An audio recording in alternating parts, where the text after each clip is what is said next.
Sempre tem uma galera que chega aqui no canal e me pede nos comentários: Ah, Gabriel, faz um vídeo pra quem tá começando a acompanhar a MotoGP agora. Enfim, desde o início o Full Gas Podcast foi um canal, acho que mais pra iniciados, mas nada mais justo pra aumentar a base de fãs desse esporte que a gente tanto gosta, o motociclismo, a gente fazer um vídeo falando do básico, um manual da MotoGP. E que é time melhor do que logo antes de uma temporada? Pois é, não tem. Muito bem, esse vídeo aqui é um vídeo pra você que tá começando a acompanhar, ou quer começar a acompanhar a MotoGP. Enfim, entender o básico das regras, um pouquinho de história e também as particularidades do Mundial de Moto Velocidade. Mas para você que já acompanha o Mundial e o canal há algum tempo, pode vir com a gente também, porque tem muita coisa interessante também que muitas vezes a gente não fala, muitas vezes passa batido. Enfim, é isso. Vamos nessa?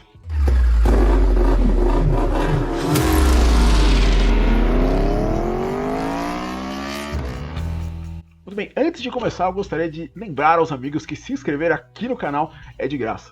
Pois é, você que curte o conteúdo, quer que eu continue fazendo, dá aquele voto de confiança, se inscreve no canal, dá aquele like, enfim, se você quiser, obviamente. Você fã de velocidade, você fã de MotoGP, é muito bem-vindo aqui. Mas muito bem, vamos ao básico hoje. A MotoGP, na verdade, Mundial de Moto Velocidade, ou Grand Prix Motorcycle Racing em inglês, porque o logo MotoGP só foi criado em 2000, começou em 1949, ou seja, um ano antes da Fórmula 1. Você logo entende porque esse nome foi criado, porque não existia um nome universal para MotoGP antes disso, o que mercadologicamente não era das melhores coisas. As corridas de MotoGP são, por definição, sprints, o que significa que não há pitstops obrigatórios. Cada corrida gira em torno de 40 a 45 minutos, com entre 100 e 130 km. Atualmente, a corrida mais curta do calendário é o GP da Espanha, em Jerez, com 106 km, e a mais longa, o GP da Áustria, no Red Bull Ring, com 121 km. O regulamento é diferente do da Fórmula 1, onde as corridas precisam ter 305 km menos Mônaco, é claro. Na MotoGP, fica a critério do campeonato mesmo. Mas desde o ano passado nós temos a Sprint da Sprint, ou seja, uma corrida menor ainda que é disputada aos sábados. Uma prova que, assim como na Fórmula 1, não vale para estatísticas, ou seja, vencedores de sprint não são contabilizados como vencedores de fato. Possuindo apenas a metade da extensão, apenas os 9 primeiros marcam pontos, com 12 para o primeiro, 9 para o segundo, 7 para o terceiro e assim em diante até 1 ponto para o nono lugar. Já o sistema de pontuação das provas normais é o mesmo desde 1993. O primeiro ganha 25 pontos, o segundo 20, o terceiro 16, o quarto 13 e do quinto até o 15º vamos de 11 até 1 ponto. Mas além do campeonato de piloto, temos também os campeonatos de equipes e construtores. No de equipes, os 2 pilotos de cada time somam pontos normalmente. Já no de construtores, apenas a melhor moto de cada montadora pontua em cada prova, seja sprint ou GP. Mas claro, nós temos uma exceção para o fato das corridas não terem pit stop, e elas são as famosas provas flag to flag. Até 2004, quando começava a chover no meio de um GP, a prova era paralisada e uma nova largada para uma corrida reduzida determinava o vencedor. De 2005 até hoje, as coisas ficaram mais interessantes, com no caso de chuva, bandeiras brancas com X vermelho sendo agitadas pelos fiscais. A sinalização informa aos pilotos de que a troca de motos está permitida pela direção de prova. Dessa maneira, ficando a critério de cada um dos pilotos entrar nos boxes e trocar sua moto de seco pela de chuva.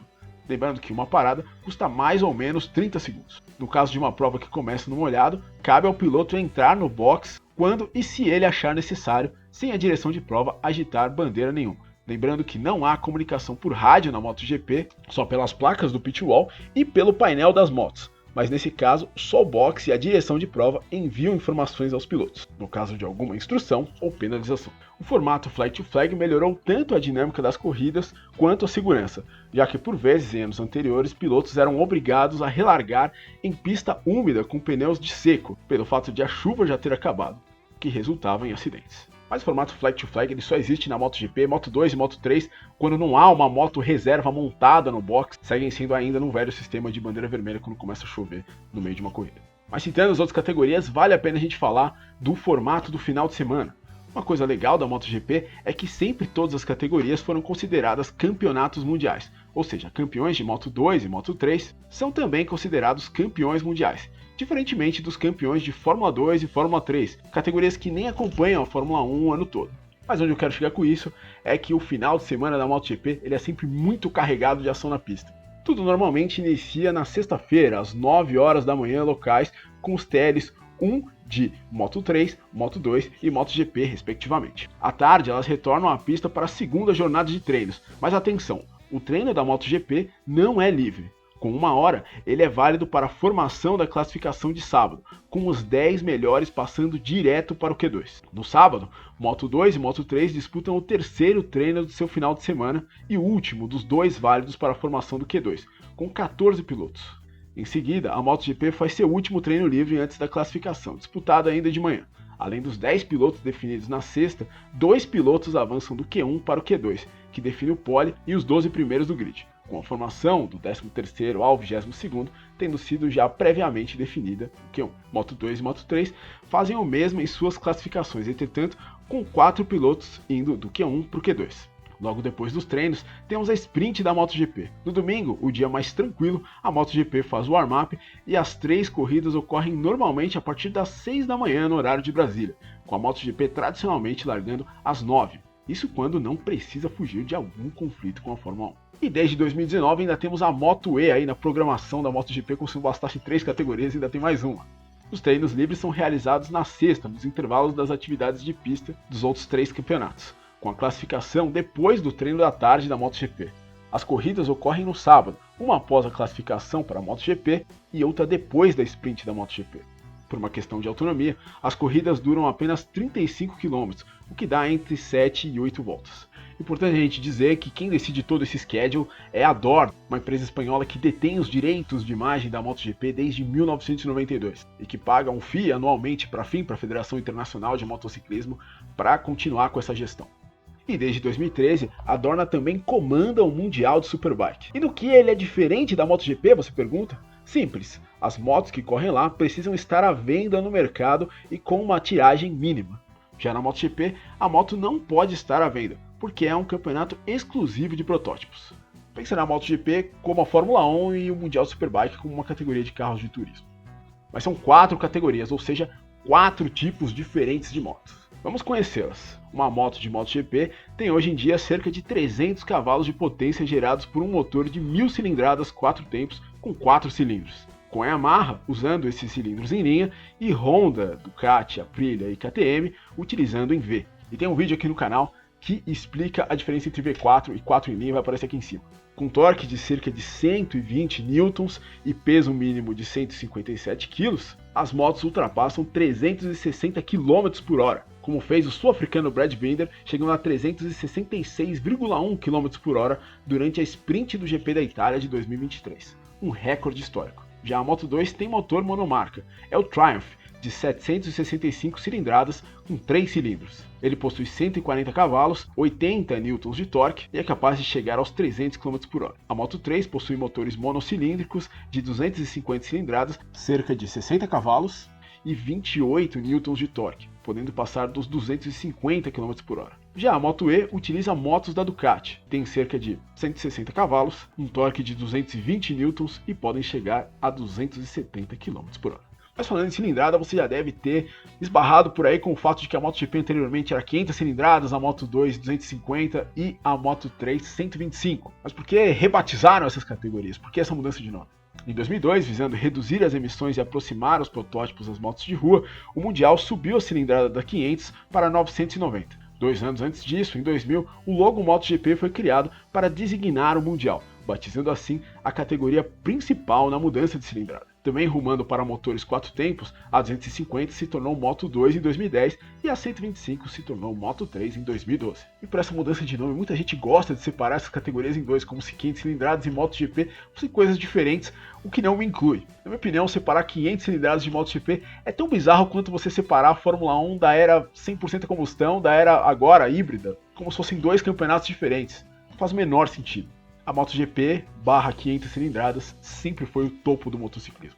Como já falei, como todos os campeonatos são mundiais, cada título vale como título mundial. E o maior campeão da história é o italiano Giacomo Agostini, com 15 títulos, 8 de 500 cilindradas e 7 da extinta 350 cilindradas.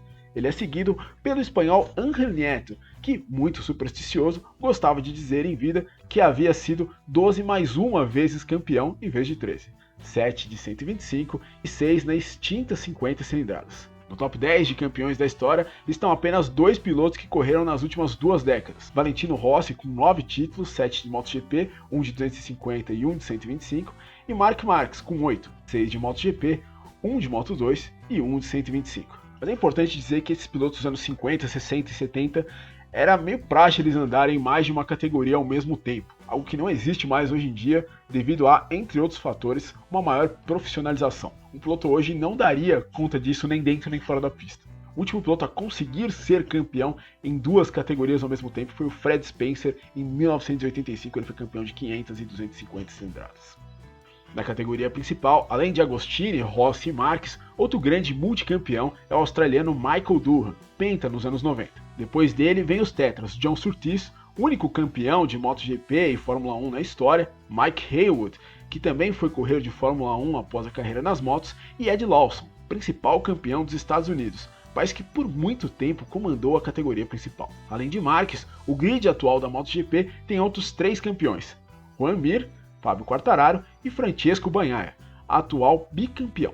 Já nas montadoras, quem leva a melhor na história é a Honda, com 21 títulos na classe principal até hoje. Já o Brasil não tem nenhum título no Mundial de Moto Velocidade, mas tem 4 vencedores até hoje. A do Celso, o primeiro deles, em 1973 na Espanha, pela extinta categoria 350, Alexandre Barros com 7 vitórias em sua extensa carreira na MotoGP de 1990 a 2007, exceto 2006, quando ele correu no Mundial de Superbike e também venceu nossa única corrida no campeonato. Eric Granado com até hoje 11 vitórias na Moto E e Diogo Moreira, vencedor do GP da Indonésia de Moto 3 em 2023. E aqui no Brasil também 3 pistas já sediaram provas no Mundial de Moto Velocidade. Goiânia, entre 1987 e 1989, palco de 2 decisões de Mundial, em 87 e 89.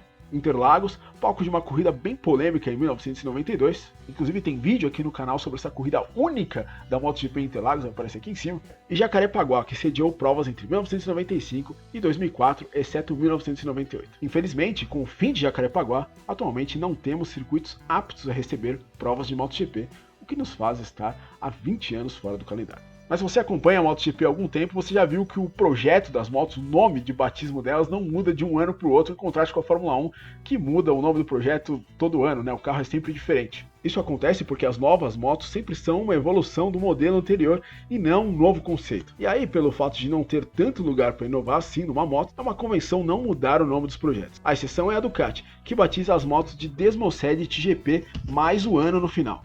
Então, como ela está no Mundial desde 2003, ela começou com a GP3 e em 2024 tem a GP24. Já a Honda mudou o nome do seu protótipo na era MotoGP 3 vezes, quando as cilindradas mudaram. Começou em 2002 com o RC211V nas 990 cilindradas, depois a partir de 2007 virou RC212V nas 800 cilindradas e a partir de 2012 com 1000 cilindradas a RC213V.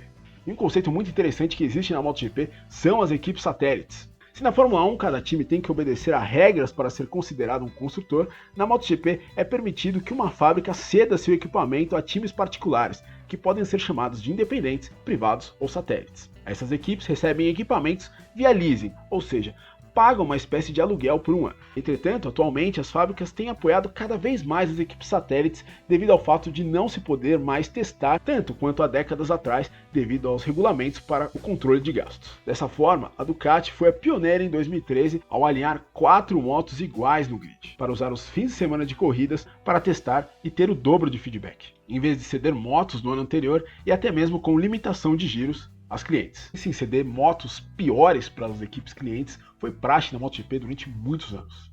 A tática da Ducati, que no longo prazo se provou vencedora, é atualmente seguida por todas as equipes. E isso até chegarmos a um momento histórico em 2023, quando a Pramac Ducati foi campeã no campeonato de equipes geral, algo inédito na era MotoGP desde 2002, com Jorge Martin por pouco perdendo o título de pilotos para o Pecco Bagnaia. Até hoje, o último piloto a ser campeão em um time satélite na classe principal foi Valentino Rossi em 2001. Mas isso aconteceu numa situação muito específica que eu explico nesse vídeo que vai aparecer aqui em cima. Agora, você vai notar, vendo a lista de pilotos do grid de 2024, que muitos espanhóis e italianos estão no grid da MotoGP. Em 2024, apenas 6 pilotos do grid não vêm nem de Espanha e nem da Itália. Mas por que, você pergunta? A razão é simples: clima. Para a prática do motociclismo em asfalto, chuva e neve são dificultadores. Assim, países que têm climas mais quentes tendem a ter vantagem na formação de seus pilotos. Dessa forma, com uma cultura maior de moto, Itália e Espanha lideram os campeonatos regionais de moto mais fortes do mundo. principalmente a Espanha, pelo fato de a Dorna, promotora da MotoGP, ser espanhola e ter investido nos últimos anos em campeonatos que compõem o Road to MotoGP, a maior parte deles se centrando na Espanha. Enfim, quando um piloto quer ir para a Fórmula 1, se tem como via de regra ele sobretudo ir correr na Inglaterra, para entrar no radar das equipes, é lá que estão a maior parte das equipes. Já na MotoGP, o melhor lugar para você ir é a Espanha. Mas aí com um caminho claro para chegar no Mundial, os pilotos estavam chegando cada vez mais cedo. Fábio Quartararo mesmo, como bicampeão no Campeonato Europeu de Moto3, recebeu uma autorização para estrear no Mundial de Moto3 com 15 anos em 2015, e não com 16, como mandava a regra na época. O turco Can Öncü, também com 15 através da mesma permissão, estreou no Mundial no GP de Valência, última corrida de 2018, e a venceu, se tornando o vencedor mais jovem da história do Mundial. No entanto, 2 acidentes fatais em 2021, um com o suíço Jason do Pasquier na classificação para o GP da Itália de Moto3 e outro com o espanhol Jim Berta Vinales, primo de Maverick, na Supersport 300 em Jerez, fizeram o limite de idade subir para 18 anos a partir de 2023 no Mundial. Mas também há um limite máximo de idade no Mundial de Moto Velocidade, 28 e 51 anos. Mas eu vou explicar melhor, calma. 28 é a idade limite para pilotos de Moto3, com após isso o piloto sendo impedido de competir na categoria menor. Já 51 é o limite para competir em qualquer uma das outras categorias do Mundial. E olha que nos últimos anos um piloto flertou com esse limite aí. Foi o norte-irlandês Jeremy McWilliams, ex-piloto de MotoGP, que em 2014 se aventurou como wildcard na Moto2 no GP da Grã-Bretanha aos 50 anos de idade. Wildcard também é uma palavrinha mágica da MotoGP que designa pilotos que entram para fazer corridas esporádicas durante o ano. E aí pode ser um piloto jovem visando se acostumar a Moto3 e Moto2, ou então um piloto de teste de algum time na MotoGP visando dar quilometragem e testar a moto em condições de corrida, como Dani Pedrosa no ano passado, que fez 2 apresentações, na Espanha e em San Marino, onde foi o quarto nas 2 corridas. 2 outras palavras interessantes do glossário da MotoGP são high side e low side, ambas usadas para designar acidentes. O low side é o mais tranquilo, quando o piloto perde a aderência na roda dianteira ou traseira e, após cair, apenas desliza com a moto até parar. Já o high side se refere a quando a moto perde a aderência na roda traseira e subitamente a recupera, jogando o piloto para cima. Esse é o pior tipo de acidente que pode acontecer com um piloto sozinho, mas ainda tem um outro acidente que ainda assusta mais os pilotos, que é quando o piloto cai na frente de um grupo e é atropelado. Fatalidades já aconteceram assim na história. E essa é a batida em T do motociclismo, né? Você conhece a batida em T quando um carro bate na lateral do outro carro. Você pode melhorar muito a segurança dos carros, como tem sido melhorado aí ao longo dos anos, mas isso sempre vai ser um risco, porque é onde o piloto está mais exposto. No caso do motociclismo, você pode melhorar a segurança do macacão, como for, mas o piloto ele ainda tem que se mexer em cima da moto, então é difícil você ter muita proteção no macacão, portanto, quando o piloto cai na frente de um grupo e é atropelado, normalmente as contusões são sérias. Isso ocorreu com Pecco Bagnaia no GP da Catalunha de 2023. Ele sofreu um duplo acidente arriscado. Vindo em primeiro, ele caiu com um high side e em seguida foi atropelado na região das pernas por Brad Binder. Mas, uma semana depois, estava lá o Pecco, mesmo mal conseguindo andar, sendo terceiro nas 2 corridas em Misano. Pilotos de moto precisam ter uma tolerância maior à dor do que pessoas normais. Outras palavrinhas que fazem parte do vocabulário da MotoGP. Long Lap Penalty.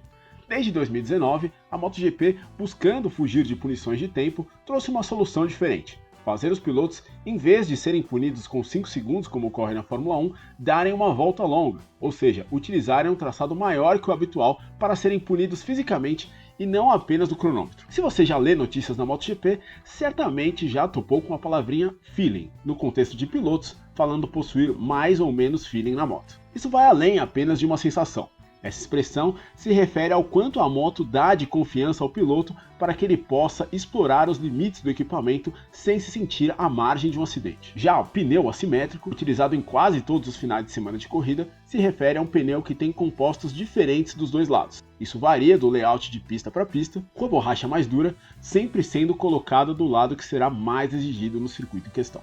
Mas você deve ter notado que nos últimos tempos as motos ficaram mais robustas, com mais apêndices aerodinâmicos. E bom, tem alguns vídeos no canal sobre aerodinâmica, mas eu vou dar uma resumidinha aqui para você. Basicamente, as asas que vemos na frente são para manter a roda dianteira no chão usando o ar nas acelerações, assim evitando empinadas e evitando que a eletrônica das motos, através do sistema anti-wheelie, ou seja, anti-empinada, corte a aceleração e as faça perder potência nas retomadas. Já atrás existem 2 tipos de asa.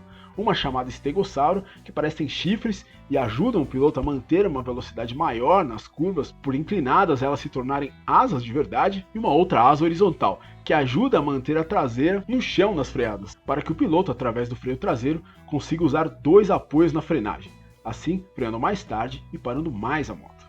E tem ainda uma outra solução aerodinâmica interessante dos últimos anos, que é o efeito solo. Esse a gente consegue ver nas laterais das motos, seja pelos dutos auto-wash, ou por uma protuberância na carenagem, ou pelos dois. A ideia é criar, como no assoalho de Fórmula 1, uma zona de baixa pressão entre a moto e o asfalto sob inclinação, visando aumentar ainda mais a velocidade de contorno nas curvas, acelerando o fluxo de ar entre a carenagem e o chão.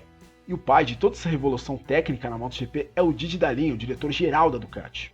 Mas com a superioridade da Ducati, que a gente viu em 2023, agora a MotoGP tem um novo sistema de concessões. Esse sistema existe desde 2014 e funciona mais ou menos como um balanço de performance. As novas concessões, aprovadas no fim de 2023 pela Associação de Construtores, a MSMA, dão liberdades técnicas para times com menos de 85%, 60% e 35% dos pontos do líder do campeonato de construtores. As vantagens são mais pneus para testes, mais motores, maior número de wildcards e até poder utilizar pilotos oficiais em testes privados e não ter o desenvolvimento dos motores congelados. Atualmente, através dessa tabela, a Ducati está no grupo A, KTM e Aprilia no C e Honda e Yamaha no D. No entanto, isso será revisto na metade e no fim da temporada, o que pode fazer alguns times perderem e outros conseguirem novas concessões. Bom, esse foi um banho do que é a MotoGP para quem está chegando agora. Obviamente, meu olhar de fã há mais de 20 anos ele é um pouco enviesado. Por isso, se você ainda tem alguma dúvida, eu peço para você usar os comentários aqui embaixo para me perguntar e eu vou ter o maior prazer de te responder. Mas enfim, espero que esse vídeo tenha te ajudado. Muito obrigado se você chegou até aqui, por esse vídeo é isso aí. Se você gostou, considere um like, considere uma inscrição aqui no canal e a gente se vê na próxima. Um abraço, valeu!